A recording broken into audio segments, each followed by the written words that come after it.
At 6:07 in the morning on July 31st, 2022, a Sunday at 911 dispatcher in Strongsville, Ohio, picked up a call from a passing motorcyclist.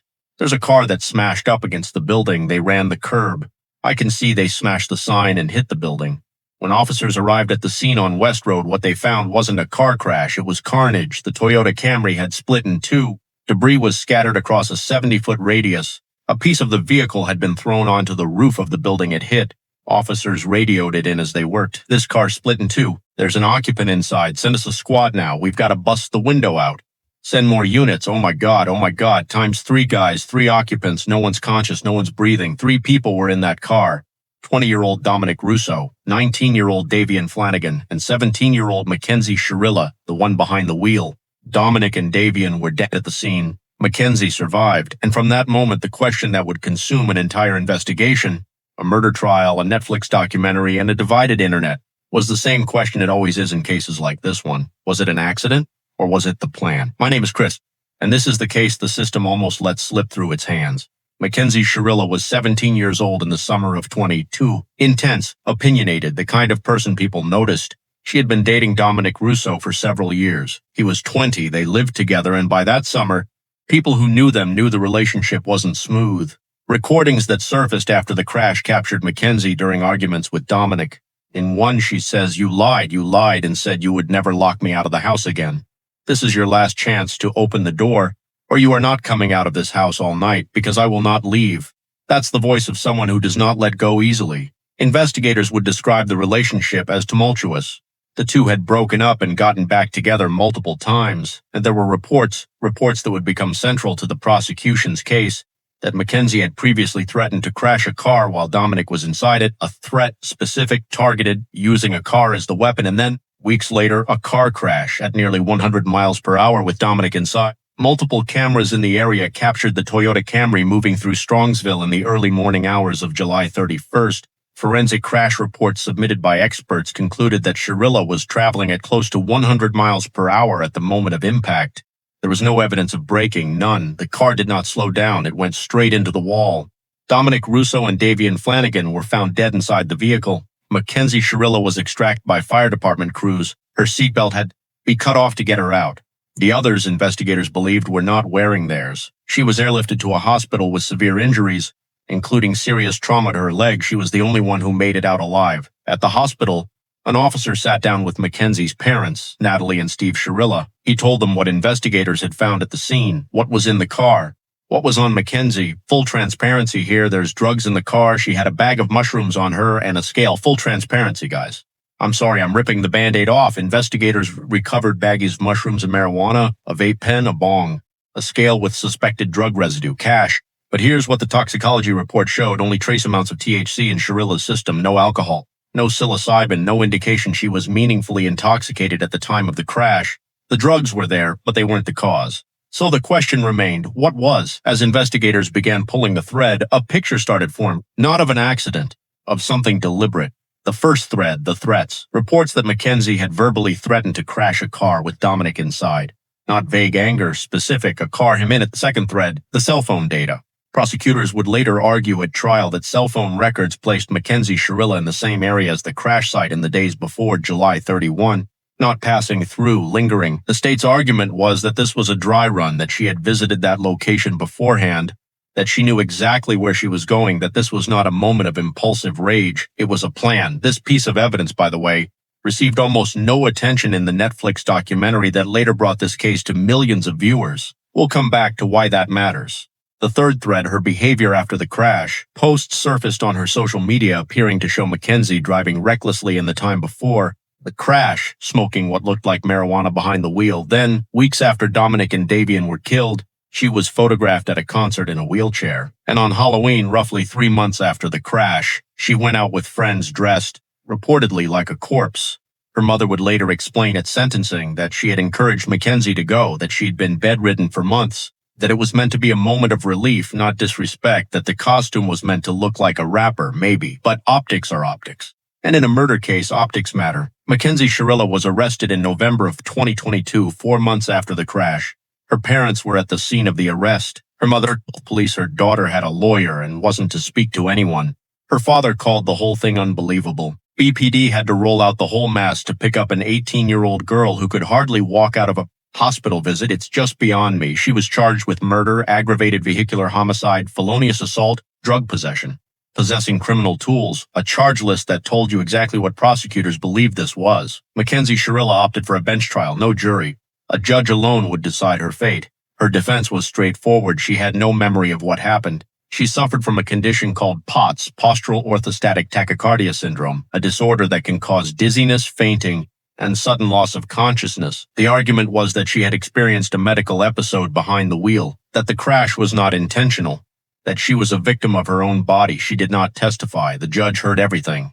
The cell phone data placing her near the scene before the crash, the forensic conclusion that she was traveling at nearly 100 miles per hour with zero evidence of braking, the history of threats, the relationship, the verdict, guilty, all 12 counts, murder, felonious assault, aggravated vehicular homicide, drug possession, possessing criminal tools. Mackenzie Shirilla was sentenced to 2 life terms in prison, served simultaneously with the possibility of parole after 15 years. Under the Department of Corrections timeline, she could be eligible as early as 2037. The judge made her position clear at sentencing. She did not expect Mackenzie Shirilla to be released anytime soon, if ever. What happened in that courtroom during sentencing became its own story. Mackenzie addressed the court directly. Davian's family, I'm so deeply sorry.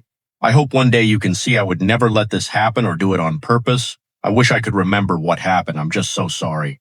I'm heartbroken. I love Dom and Dav. We were all friends. Dom was my soulmate. I wish I could take all your pain away. And then her mother, Natalie, spoke on her behalf. What Natalie Shirilla said meant as a defense of her daughter became one of the most scrutinized moments of the entire case.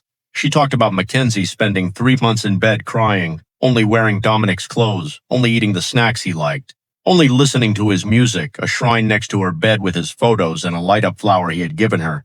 She explained the Halloween outing. The concert said everything Mackenzie did after the crash was either in honor of Dominic or to stay close to him somehow. And then she got to Davian. The judge stopped her. I'm hearing an awful lot about your daughter. I'm not hearing very much about the 2 dead people. Natalie responded that Davian was, in her words, a new friend. The judge's response was immediate. What does that mean? His life is worthless? Natalie said no, that wasn't what she meant, but the damage was done. In a room where 2 families were burying their sons, the suggestion, however unintentional, that one of those sons mattered less was devastating. The judge made clear she was not persuaded. She was not moved toward leniency, and the sentence held. In 2025, Netflix released a documentary about the case called The Crash. It debuted at #1, and within days of its release, the fallout was significant, not just the renewed attention on the case, but the reaction to what Mackenzie said on camera, what her parents said, and critically, what the documentary chose not to show. In the film, Shirilla is interviewed from inside the Ohio Reformatory for Women. She maintains her innocence. She says she still has no memory of the crash. She says a medical episode is the only explanation that makes sense to her. She tells the camera, I'm not a monster. I'm not saying I'm innocent. I was a driver of a tragedy, but I'm not a murderer. On Dominic, she says, we would have probably been married by now. We argued.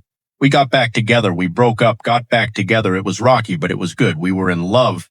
And then came the moment at the end of the documentary that changed the tone of everything. After the interview concludes, the filmmakers reveal only then that her attorney had been in the room the entire time. Off screen, present throughout. When the interview wraps, Mackenzie turns toward her lawyer and says, I don't want to force anything and just say too much or sound crazy. Then she turns back to the camera. I'm big on the no intent. There was no intent whatsoever. I have excessive amounts of remorse for Dominic, Dave, both their families. This was not intentional, and I will do everything I can to prove that to the world and the families, and that's it. You can draw your own conclusions. Maybe she was doing exactly what anyone would do, consulting with counsel before making a public statement. Or maybe something else was happening in that room. The internet had no shortage of opinions. But here's what bothered me most about the documentary. The cell phone data, the dry run, the evidence that put her near the scene before the crash, the piece of the prosecution's case that argued premeditation barely appeared in the film. The most damning evidence the state had, the thing that separated accident from intent, was almost invisible in a documentary seen by millions of people. That's not a small omission. That's a choice. And it shaped how the public understood this case. A woman named Kat Crowder came forward after the documentary aired. She had been incarcerated at the same facility as Mackenzie Shirilla and spoke publicly about what she observed. Very light demeanor. Lots of laughing, lots of giggling, makeup done every day. It was never this dark, remorseful girl the documentary tried to show. I never saw behaviors that looked like somebody who was genuinely sorry. She described Mackenzie altering her prison clothes to be form-fitting, mocking other inmates who had less, carrying herself like someone who expected to be photographed. She wanted to be like Regina George. It was like she thought she was going to be famous. Kat also said she heard, through people who had more direct contact with Shirilla, that Mackenzie had allegedly told others the crash wasn't caused by pots at all, that it may have had something to do with being high. That's secondhand, unverified, but it's on the record. Then there's the jail phone call. People magazine obtained audio of a conversation between Mackenzie and her mother from inside prison. In it, Mackenzie says, "I don't want to enjoy life there, but it's just sad. That's a rehabilitative thing. That's how jail is supposed to rehabilitate people. But I don't need to be rehabilitated. I don't need that. I don't need to be rehabilitated." 2 people are dead. Their families are living inside that grief every day. And the woman convicted of killing them is on the phone saying she doesn't need rehabilitation. There's also a reported call, not featured in the documentary, in which Mackenzie allegedly asks her mother, "Can we tell the police I had a seizure? Can we tell the police something like that?" If that call exists as described, then the medical episode defense wasn't a defense built on truth. It was a story being constructed in real time in a jail phone call days after 2 people died. Natalie Shirilla is reportedly managing her daughter's Instagram from outside the walls. The most recent post reads, "I am not guilty of murder. I always loved Dom and would never do anything to hurt him, Dave, or anyone else I care about. I will respectfully and peacefully continue to fight for my innocence through the proper legal channels. Continue to scream Free Mackenzie Shirilla at the top of your lungs. If it can happen to her, it can happen to us." It's signed, Mackenzie's support team. Mackenzie's father, Steve Shirilla, was an art and digital media teacher at Mary Queen of Peace School in Cleveland. Past tense, after the documentary aired, he was placed on administrative leave. The school sent a letter to parents saying they were investigating allegations of poor judgment that had surfaced on social media. The comment that triggered it, Steve told the documentary camera that he had no problem with his daughter smoking marijuana, that if you were going to use a drug, that was the one he'd recommend. He later told TMZ his words were taken out of context, that hours of footage had been condensed into a few sound bites, that he didn't know Mackenzie had allegedly been smoking while driving, and that if he had, his response would have been completely different. Maybe. But you said what you said on camera, in a Netflix documentary about your daughter's murder conviction, about the drug that appeared throughout the evidence in her case. The diocese that oversees the school was reportedly inundated with complaints. The investigation was ongoing at the time of this recording. Here's what doesn't get said enough about this case. The system worked. Eventually, the judge weighed the evidence she saw through the defense. She handed down a verdict that reflected the reality of what happened to Dominic Russo and Davian Flanigan. But this case had every ingredient for failure. A teenage defendant with no prior record. A real medical condition that created built-in reasonable doubt. A grieving family who poured everything into the narrative that their daughter was the victim. A Netflix documentary watched by millions that presented her story sympathetically and left out the most incriminating evidence the prosecution had, and a public conversation that centered almost entirely on Mackenzie, her feelings, her life inside prison, her future, rather than on the 2 young men who no longer have one, the cell phone data, the dry run, the premeditation. That's what made this a murder case and not a tragedy, and it almost got buried. Dominic Russo was 20 years old, Davian Flanigan was 19. They were in that car because they trusted the person driving. One of them had been with her for years. The other was his friend, along for the night. Neither of them made it home. There's a moment in that jail phone call where Mackenzie Shirilla says she's scared she'll be old when she gets out, that she won't be able to have children, that her whole life will be gone. Dominic Russo will never be old. Davian Flanigan will never be old. They were robbed of every version of their future by someone who, according to a judge and 12 counts of conviction, planned it. Mackenzie Shirilla says she doesn't need to be rehabilitated. The families of Dominic Russo and Davian Flanigan might have a different word for what she needs. This is the black docket. The case was called an accident. The evidence called it a plan, and for once, the system listened.